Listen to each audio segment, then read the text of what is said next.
Welcome, dear viewers, to a new episode of Dialogue Horizon. In this episode, we will continue on the discussion about the economic situation in the country as aggravated by the restart actually, of the conflicts, deadly conflicts in the West, in Darfur, and the protracted conflict in East, which sometimes and frequently blocks the lifeline and the port, the only port of the country, and the lifeline to the depths of the country.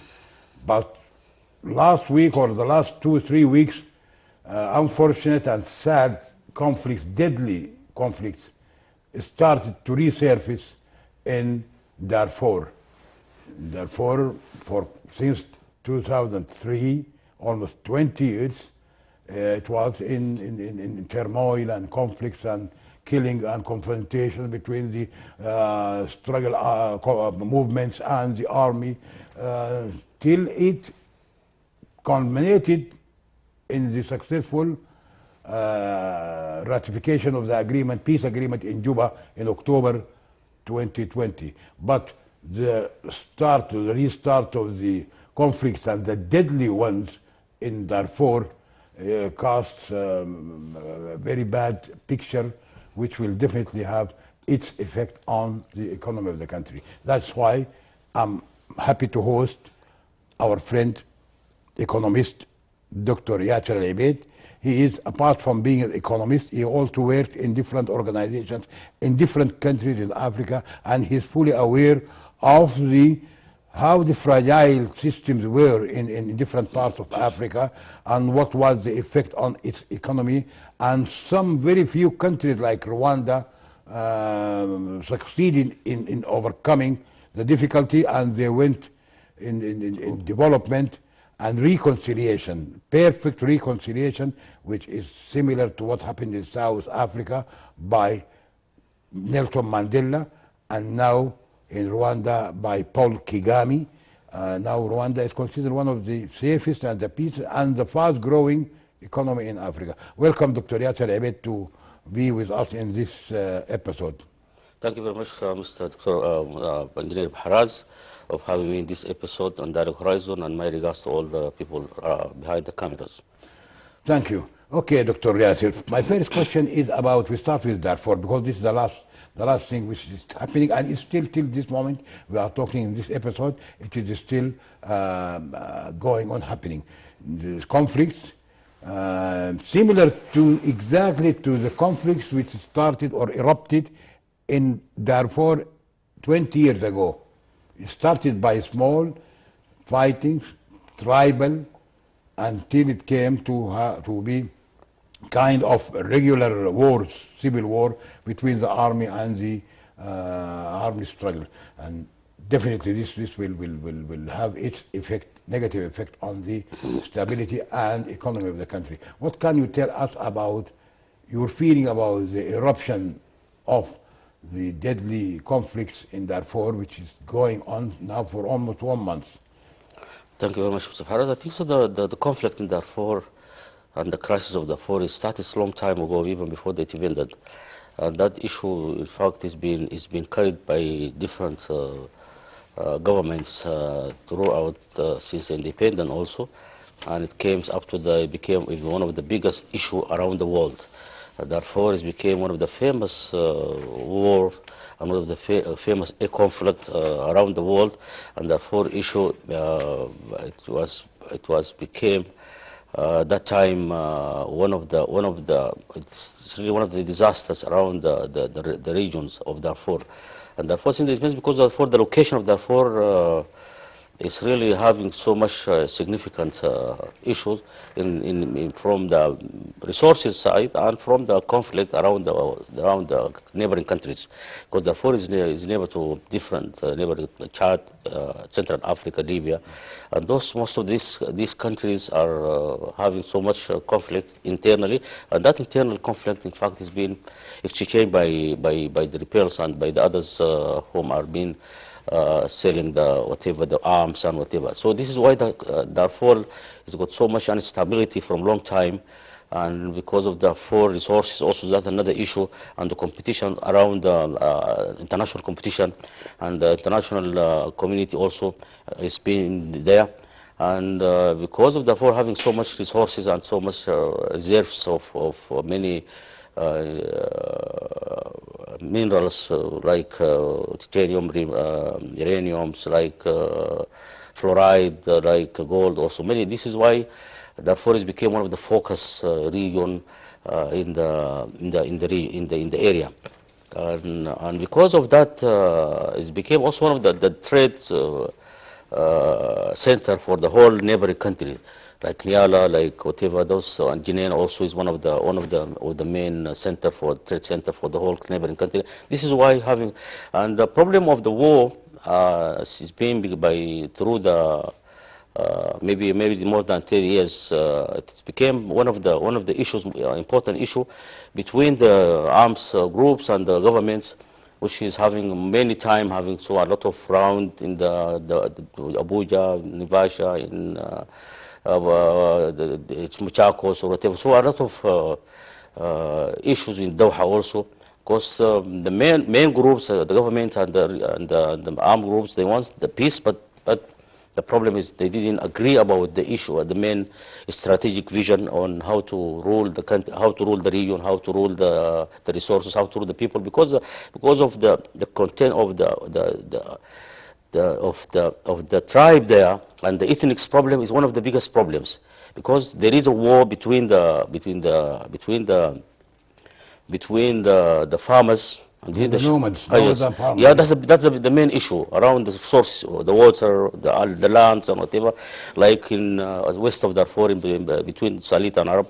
That's another issue. It's a big issue, one of the biggest issue, and one of the biggest war is still there in Jabal Moon, as we have seen recently. Also another conflict there. Kalugi also, it was there in the north of Darfur.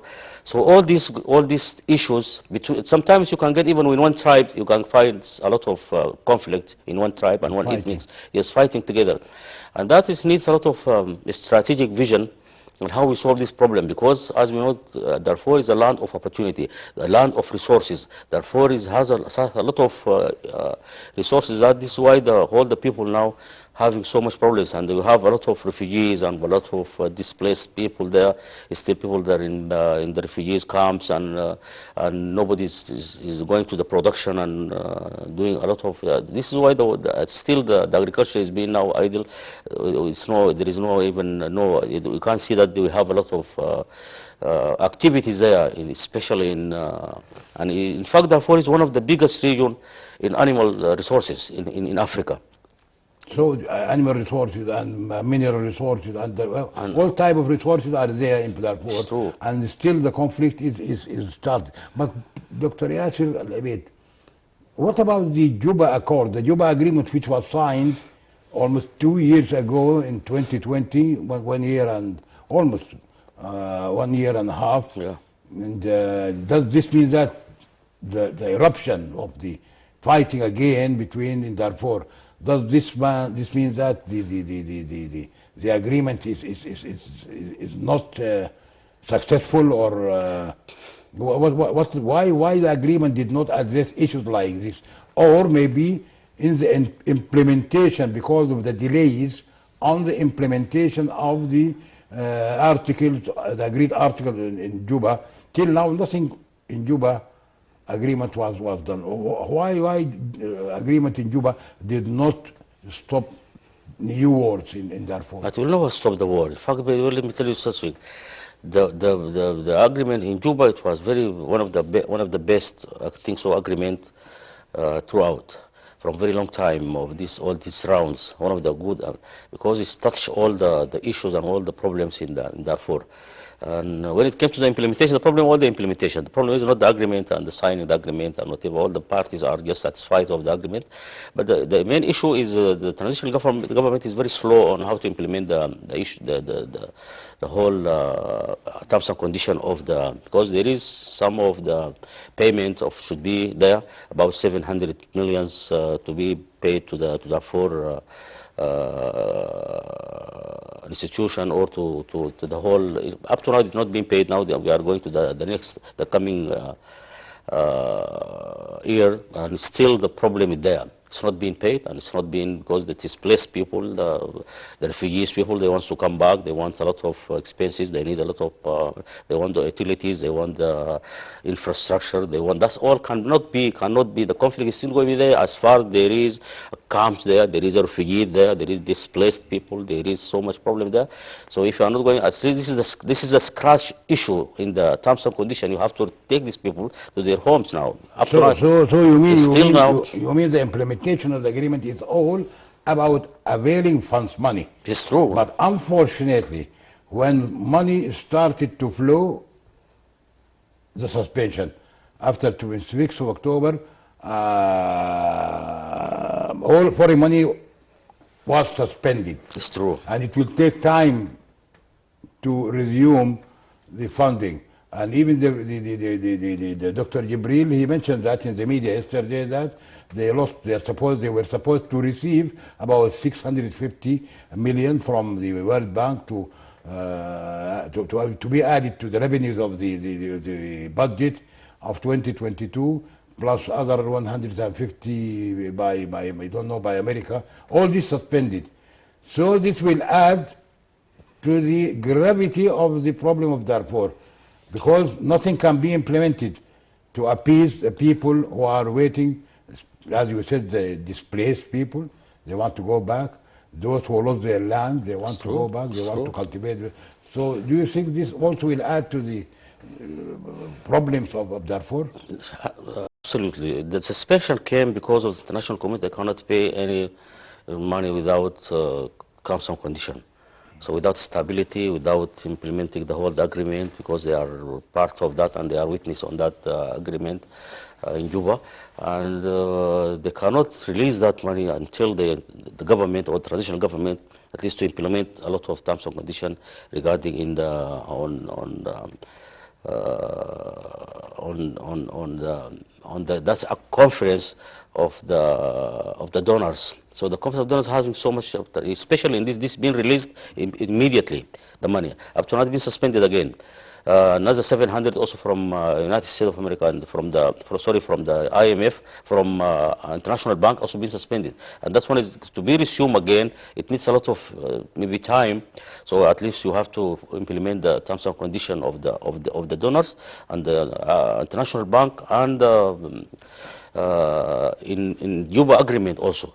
So we are going to be in problem. In fact, by the way, after this is not a loan. It is assistance. So assistance having so much conditions, not like the loan. Loan sometimes doesn't have a lot of condition or political condition or social conditions. So the assistance come directly with that connected with terms and condition. So to do that one, I think so we need a lot of serious steps and serious decision on that. So let us be serious, because the economic and the situation in Sudan, it is in need of that money. By the way, and in fact the money is not that big, but we are in need of it, and there is about 500 million also to the budget should be supported the budget of 2022. But that's been also still being suspended. It's not been come, and to release that money we have to do a lot of efforts from Minister of Finance, and I was the Minister of Finance. It is acting. The minister is still there in his office, so he should at least activate some of it between the agreement group and between the Minister of Finance, and even Prime Minister should also come and interfere on that one, at least to activate. But cannot. I think both of them cannot. I think you agree with me that both they can, under these conditions, the prevailing conditions, and they are also as imposing conditions, maybe a little bit tough conditions to resume. And let's assume that if they decide today to resume the funding again, the process, as the economists and work in the institution, the process, if they start, it can never be felt before 6 or 1 year. 6 months or 1 year, because the routine work of this. So the stoppage is very detrimental. The stoppage is not only about you open and close immediately. No, it cannot be. This is terms and condition. As I said that this is an assistance, money. It's not a loan. This is differently from loan and graft It's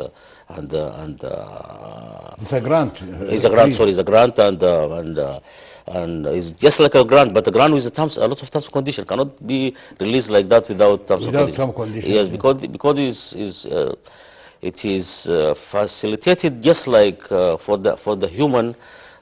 Social human. It's not been given directly to the treasure. It's been given to the people directly, whom they are displaced, whom they are in the war, whom have been affected by the conflicts there, and whom have been displaced. They have to come back to their place. They have to come to accompany the others to produce their in production, at least to contribute in that. So that's another issue where we have to be very careful, and we have to look for a lot of ways. How can we make stability in political arena? That's another issue also. Political arena is one of the main issue should be there, because that's one of this is part of the condition, by the way, is what because with no stability, no security stability, and no without political stability, the problem is going to be there, because That still will be there. So, the last agreement between Mr. Burhan and Mr. Dr. Hamdok, it is still up to now is not been not implemented not fully implemented because of most of the political and parties still they're not agreed in about this it. array. Yeah. Oh, completely. So they have to Okay. come together all, and after difficult. that maybe the international community can release them. No, they can never come together. Anyhow, let us assume. Let us talk about. Okay, so you said that the implementation of the Juba Agreement, which if it was done, if money were available at that time or this time, they could have done something good to the displaced, because most of the skirmish, most of the fighting, it erupts and starts from around the camps, refugee camps, and the perpetrators sometimes they cross the border from Chad or Central Africa. So now, in the absence of funds, and not we have to assume, it is actually there is absence of funds to implement the terms of the Juba Agreement, especially in Darfur.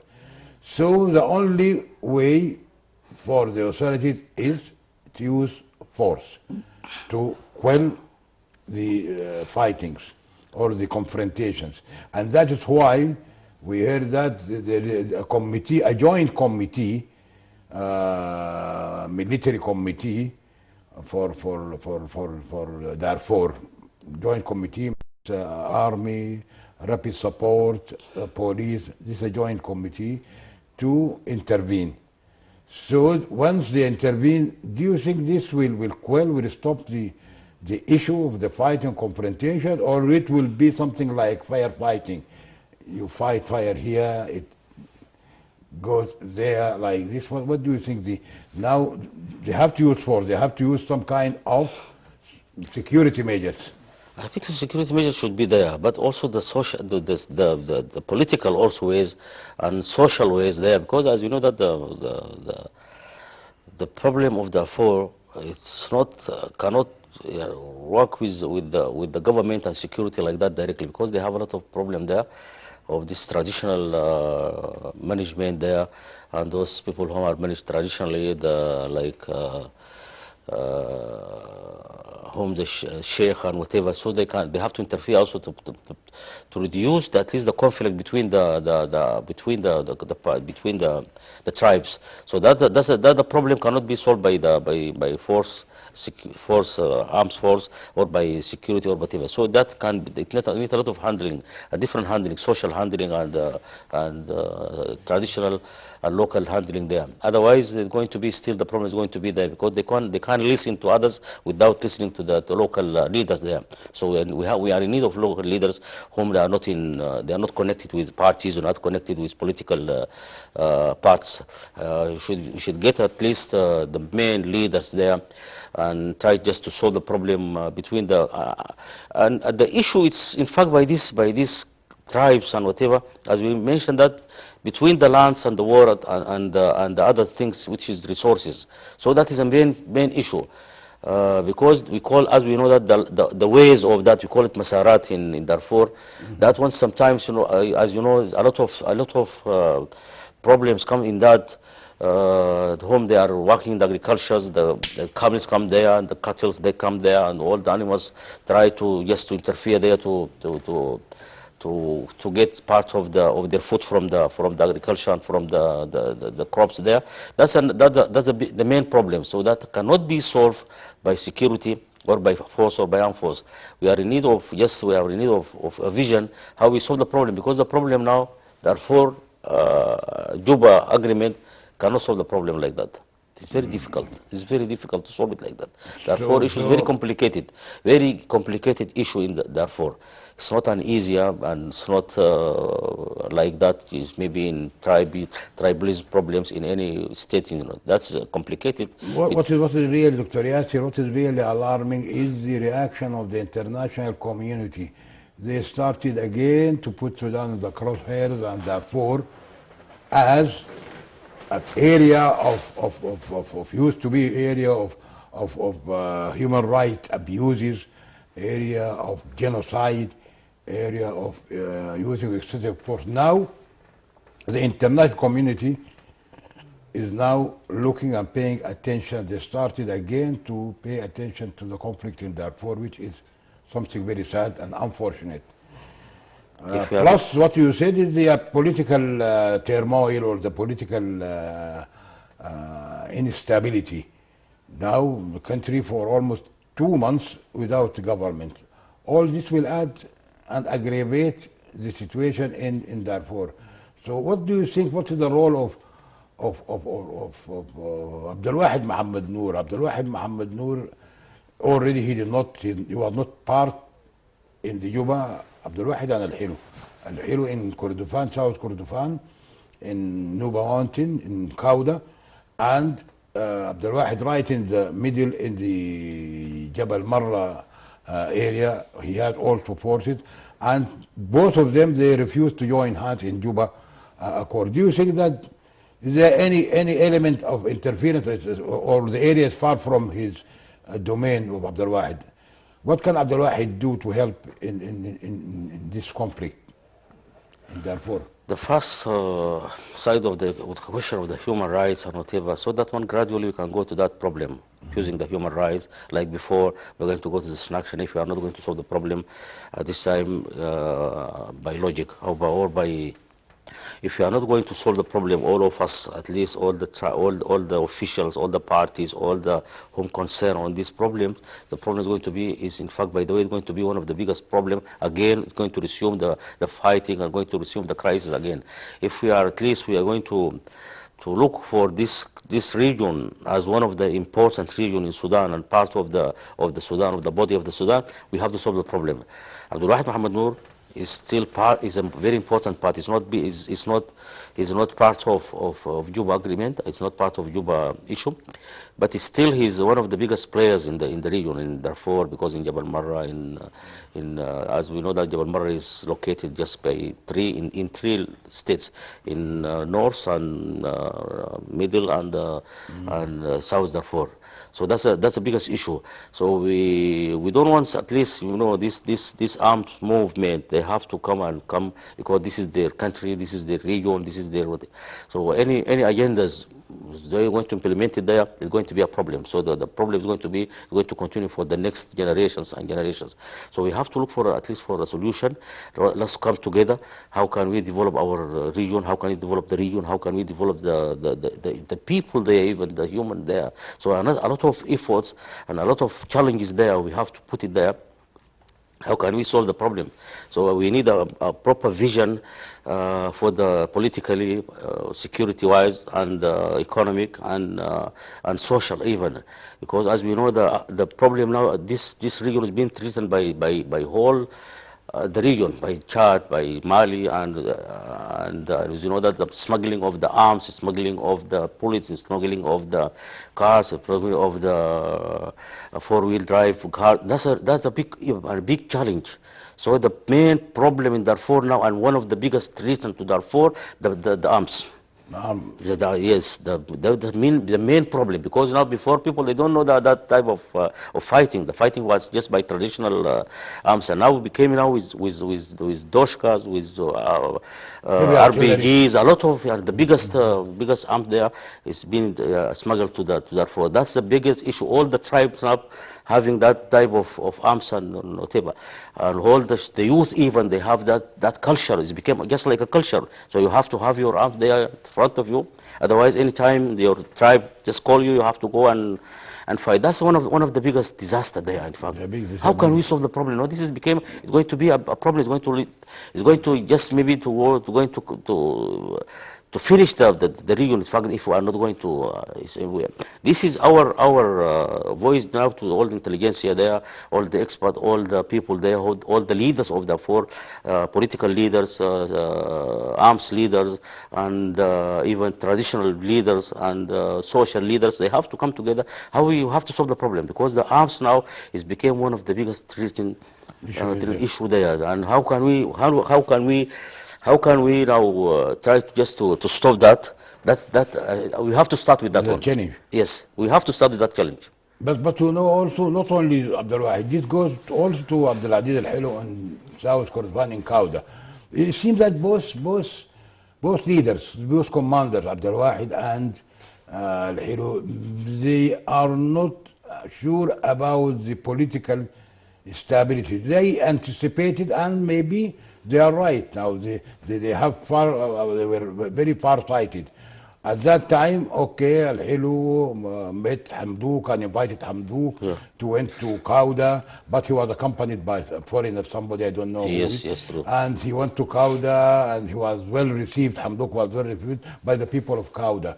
But since that time, Abdul Wahid and Al Hilu, they were skeptical about the internal stability.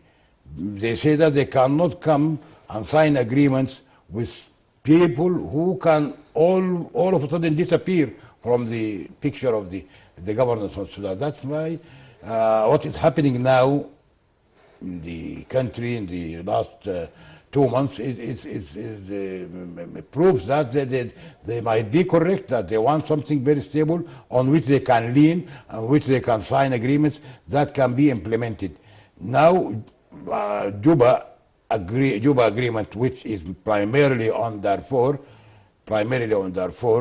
and Blue Nile. But Darfur is the important is Darfur because it's a wide area and the conflicts are complex and the armed struggle are many and they have been fighting for 20 years. So in Darfur, it's not like in Blue Nile in Darfur.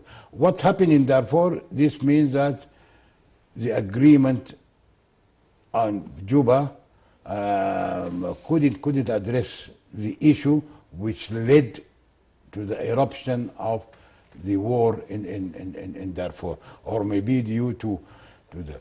So why Al Helu also did not join after we saw that after he invited Hamdouk and he went to Kauda, we thought that he will come to Khartoum and sign an agreement, but he did not. I think so.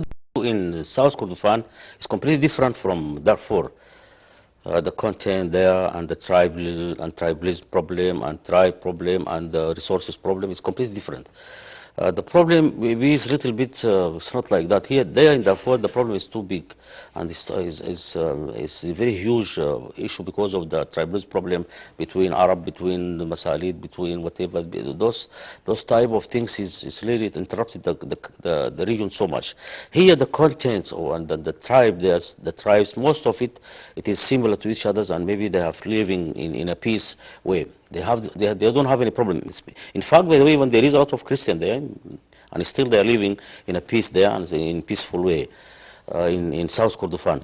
Christians There is in there are South churches. Kordofan. Church and Yeah, there is church there. There is maybe the security even in towns there is different also.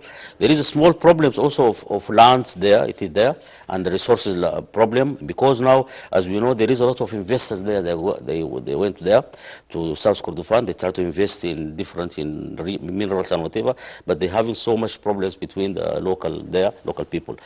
I think so. After after Hamdok Hilo in Kauda meeting, we didn't think that Hilo is not going to come back to Sudan. But there is a problem also. I mean, maybe in his mind a lot of things, a lot of he's afraid of a lot of things because of there is no maybe stability, political stability in the area there, and we know that there is military or there is political arms, and there is another political parties. There is Jabhat Awariya. Those all every group there, they have so much agendas. So they need all of them to at least. He doesn't want to come down because there is no trust. He cannot trust the government. Maybe he's not trusting the transition government. He thinks still the decision there is not unit in one. It's not consolidated decision there. And when he come there, he cannot get where he's going to go to where who has the decision, who decision makers. That's some of the issues. So you mean that their, especially Hilo, their remote sensing in that time, that there is a gap between the military and the civilian component. And they anticipated that the gap from what they perceived and from what they saw in their own perspective, that the gap will be widening. And I think they were true in a sense. The gap is widening. Because I remember at that time when Hamdok signed an agreement with Al-Hilo, you remember? In Addis Ababa. Which was talking about the secularism of other, yes. Somebody of the military. Yeah, that's another issue also. He just said the opposite, which disappointed Al-Hilo. Maybe that's why they cannot do anything, even in Darfur or Blue Nile is no problem, but now the problem is Darfur. Blue Nile has no problem. Darfur and South Kordofan. South Kordofan is such, as you mentioned, the component of the tribes and whatever, so that they don't have that big issue. And part of the South Kordofan, from the capital, the Kadugli and whatever,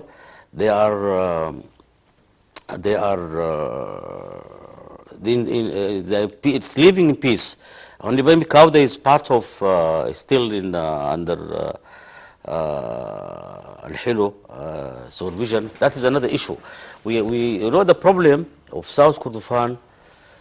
It is land of opportunity and land of resources. South Kordofan is, in fact, there's a lot of also minerals there and agriculture, and the climate, in fact, by the way, of South Kordofan. The climate of that area, it seems like the climate of Ethiopia, of Uganda and Kenya.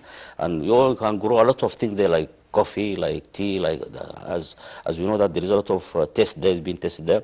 So that's another issue. Also, we have to look for stability in this region and in this state, so we can get a lot of. But the problem, our leaders, they don't think economically. They always thinking on side of security. They don't feel like having a lot of resources there, that we need to secure these resources. How can we use these resources? How can we implement a lot of projects there? How can we give a lot of projects to the FDI, to the foreign direct investment? How can we get to the investors there? How can we look for security, at least to connect it with economic? But that's an issue. Every party is working alone. Parting beside the others parties. You know, the security, they're working without side of the economic sectors there. And we have to look for at least stability in these regions. So okay, Dr. Yasser, having said that, the Kauda is an area, a rich area. It's all true. Yes. Very rich in agriculture, in livestock, are they contributing? Although it is occupied, actually. Yeah. We call it occupied territory. They call it freed territory. Anyhow, it is something which belongs under the control of Hilo. Are they contributing on the GDP of the country? Whatever they grow, do they have access to the local market of Sudan, or their product is exported to South Sudan or to? Are they contributing? Absolutely no. Absolutely no. Most of them also, those rebels and those whom in the movement, they're working also in mining there, and they take this mining at least to the south of Sudan, and they just smuggle it to the South Sudan. south of Sudan and to Central Africa and goes to the another countries. Maybe So they are not they adding don't to contribute. the They're not adding anything. GDP. Like Fashaga also, a lot of areas in Sudan Sudan, even. very sad, very rich Very areas. sad and very sad for this resource of the country. So the contribution to the DGB, GDP should be from the whole. Like in the United States of America, there is a lot of regions and a lot of states even having so much problems with these drugs dealers. You know, they take from them even taxes because the country cannot lose even the taxes and the revenue of the country just for the others to go to the others. Yeah, they have to come to part of it, do whatever you want to do, but you have to contribute to the GDP to the country and you have to contribute to the economy. Like Fashaga also now is come back to the Sudan side. It's been also occupied by Ethiopia for a long time also, and it's not contributing to the GDP. And even by the way, even the Ethiopian, they're exporting a lot of crops there from Fashaga to the international markets, and they are not coming back. Even 1 cent that didn't come back to our treasure and to the Minister of Finance. So you think that people are not paying attention? They are talking about the wars, they are talking about the occupied areas, talking about the Hilul, but they forgot that Yes. the economy is hard hit. Yeah. Like in El Fashaga, definitely Sudan is not benefiting from that. this production. In Kauda, whether it is agriculture or mining, is definitely smuggled. Other parts of even center of Khartoum, smuggling is becoming commonplace. Like in dear resources like gold, the country is losing. So you think that the country is rich if there is control and there is resolve and there is a will of the governance, then the resources in a very short time we think that Sudan will not be dependent on grants or loans or Resistance, kind like begging. Although Sudan has all the potential to be a rich country. It's true. In fact, Sudan is one of the richest country in the region. Sudan is I think so. We don't have any shortage of for foreign currencies. Now we're having even in the region countries in the neighboring countries more than 30 or 40 billion US dollars being smuggled outside the country. It's been now stayed in the banks of these countries of the neighboring countries, and we don't have any shortage of dollars or hard currency. It's still the money there, but it's been smuggled. It's been just flees away of the country. And if this money come back to our banks and to our institutions, financial institutions, we'll never have a problem. Besides that, also we have a lot of smuggle that is another issue also. The smuggling in the world, in all the world, like it's in South Africa, the smuggle is being just fixed and they're trying just to put it in the loss of the resources in the budget there. They know it very well how they're going to lose this how much this year. The next year they have to reduce this money maybe from 3 billion to 2.5. The next maybe after 2-3 years they reduce to 2. They reduce to 1. But here the problem we don't have a statistic of how the smuggling is, because we're speaking about more than 100 tons of gold. This is trillion. It's about $5 billion US annually. Beside that, the rest of minerals also. We have a lot of minerals also being smuggled outside. That is a lot of issues. We don't think about this or this. We need a management. So the problem of the management of the economic and financially, that is what's been absent in our vision there. So we don't have how can we attract this money back? How can we put a vision and a strategic? How can you attract this money? And how can you stop the smuggle of gold and smuggle of crops and whatever, of gum arabic, and those all a lot of money is going outside the country, and nobody is taking care of this, and nobody is thinking about how can we solve the problem. We don't have a problem. We don't, as you mentioned, Mr. Paras, we don't need of grant and assistance or loans and whatever. With the money there, and our problems, all of it is not more than $4 billion US. We speak about 30 billion still outside the country, and still annually there is a lot of money, 5 billion US dollar in gold goes outside, and another maybe 2, 3 billions also, maybe about 8 billion US dollar only in smuggle. How can we don't have a vision, how can we stop that, smuggle of gold and money even, by the way, also, the money even, we have a lot of problems. So exporting money, exporting of the crops, no revenue of that, it cannot come back, it can't come back. Why some people, why they smuggle like they go? Well, the smuggling is not... Why not doing it that nobody is going to touch their money? You do it through the official banking system, and then you got your money, you get it here or outside. Let me tell you something. Why smuggled without contributing a penny to the economy of the country? Why? The policies in the country is a big issue.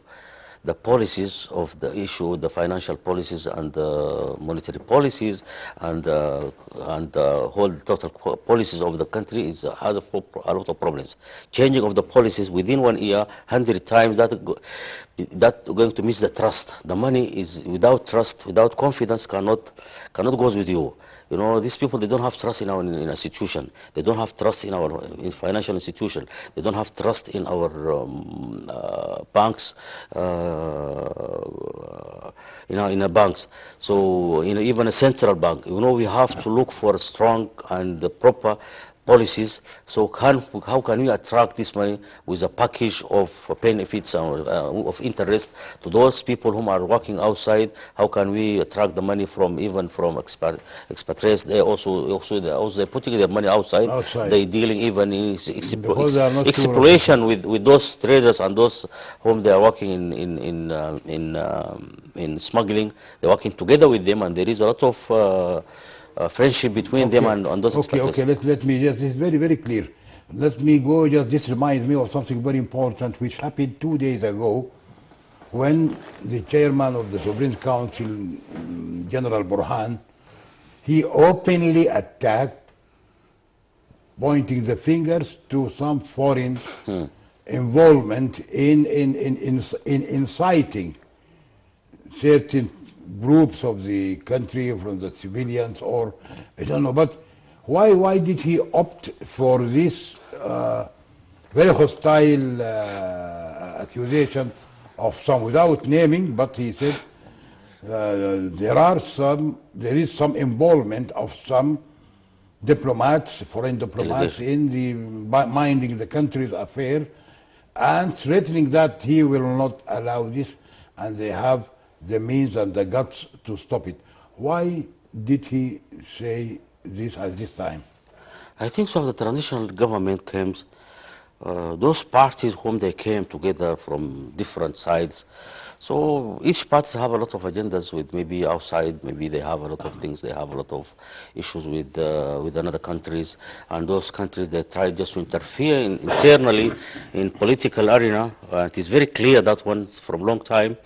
We have seen it since the transitional government came, and since we have with those type of parties, which is connected with the outside. This is and that is one. Let me tell you very frank. That is, we are the one who gave them the chance as a Sudanese. Sudanese, they have to be one unity. They have to be one side. They have to go with their problem. They have to go with their things without any agendas. The interests of the country, the interests of the people should be there, and they have to be careful of those whom they are trying just to interfere, diplomats, or to interfere with those delegations whom they come here. So you have to be very careful. Mr. General Burhan, he mentioned that one very clear. He didn't mention who are them, but he mentioned it very clear. There is something, and there is signal. It is clear. And how can we solve the problem with these people? And how can we stop them to start that? This looks like information and strong information came to the Supreme Councils that there is a lot of diplomats that try to interfere in maybe in the army, maybe in the political arena, with the parties, within our institutions, and that one is very dangerous. By the way, it is one of the dangerous signal, which is No, but the effect also we is have a very lot, we have to keep the relation through the Minister of Foreign Affairs at the proper through. international relations with countries, each It country has to be together. confined in It the should Minister of be, Foreign should Affairs. be, But there is no Minister of Foreign Affairs. should be. But you are right, because you have to avoid the direct confrontation, because the international community, they have their own measures, different than what we have, and that We are in we good, do. we are in good relation with USA. We are in good relation with European Yes. Union. We are in good relation with the countries in European Union, 27 countries. We are in good relation with. When the you say you see, you mean the civilian component. We have to be frank about this. We, as the civil component, Hamdouk and because civil those they are component, dealing with them. with them, they Yes, are true. dealing with Yeah, them, yeah, and yeah, yeah. Definitely with Hamdok as a civilian government who are dealing with them. The country also does come to the country. By the way, coming to we have an institution. We have Minister of they also they Foreign come. Affairs. When they come here, they meet also. They meet the civilians. They meet the military. They meet they always, when they come, any representative comes, he meets Paris, General Burhan and General Hamiti. There is a Then relation, Mr. Haras. There is a lot of they know the relation. protocol. It's true. There is a lot of relation. As you know that the most of the delegation, the delegation, they have a military attaché. They are there.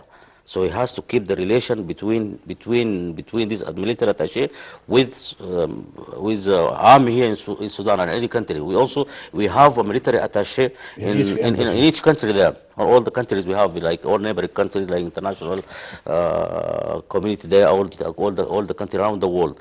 So this should be comes through the channels, through the Minister of Foreign Affairs. But yes, Yeah, yeah. I agree with you. This is very important. At least when you do it through the Minister of Foreign Affairs, at least if there is a mistake, it can be rectified, it can be solved. You can remove the minister. Yes, yeah, But yeah. when it comes from the top, it is It will be a difficult. it will be a, Difficult. It cannot it will be a lot of problems. in that. cannot be amended. Okay, let me go to another important question or two. It has some involvement, international involvement, which is the maritime navigation authority, which is an authority, I think, similar to the aviation authority, which now they said, we read that they address directly the Bija head Tirik, and they wanted to confirmation that Bija Group. Bija Group, they wanted to confirm before they actually decided they stopped shipping goods to Sudan, and they said they will not restart shipping to Port Sudan unless they receive a written document or undertaking that the port will not be closed and the sea. Well, it's something really funny. Is it true for territory? Do you think it's true that an international body like this addresses a small group like the Bija group, and they decide to close the port or something? Is the prank or what? I can't imagine. I can't believe. Is it a joke or true? It is part of the previous question, by the way. It is just part of interference on our entire part of the internal. interference. Yes, it seems like that because there is no any reason that the Marine Navigation Authority to sign or to send the message to Bija Group leaders there. They need written documents from them, at least to know that they're going to resume the navigation there, marine navigation in Sudan.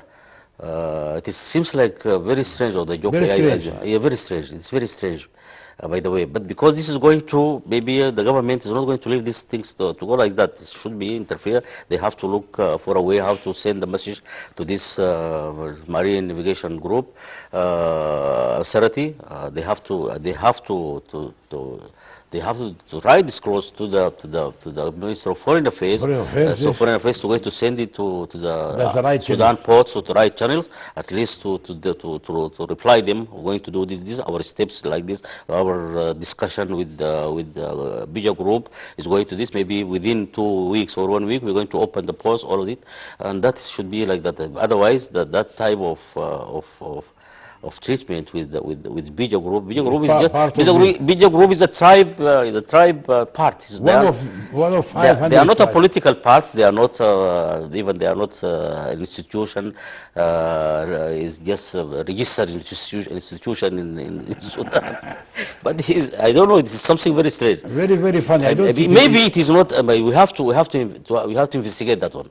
The authority have to investigate that, or to make that just not part of investigation. Is it right? And is it right that the letter, is it right, or just maybe in the media it comes like that? it could be in the media. Yeah, Yes. maybe it seems like that. But anyhow, It seems anyhow, there is something. Part of it is a fact. Part of it, maybe there is a fact. But anyhow, we all know that they have to investigate that letter, from where it came and who sent it, and from this side who gave it to whom. Had they been, how the letter is reached to this group? How they been read? Because this is not an official group and it's official body, and as you mentioned, that is not a registered group as a party or as an institution or whatever. So to sum up, to wrap up now, what is happening in Darfur and what is happening in the east and the political upheaval is something not encouraging to the international community to start cooperating with the country, which will mean another hit to the country. I think so. You know, that's one of the biggest. I think so. I mentioned as a disaster. So at least we are 3 years. We are just in one square. We are not going to jump at least to how to develop our country. How can we call the international community to come and invest in Sudan? The international foreign direct investment and national investment, and how can we go to the home and investment in That's Sudan, an international financial institution? We need stability, at least political stability, at least. Anyhow, Dr. Yasser, thank you very much for being with us in the last hour, and we hope that things will improve. Thank you, dear viewers, for being with us in the last hour or so. We hope to see you next week in another issue of Dialogue Horizon. Bye.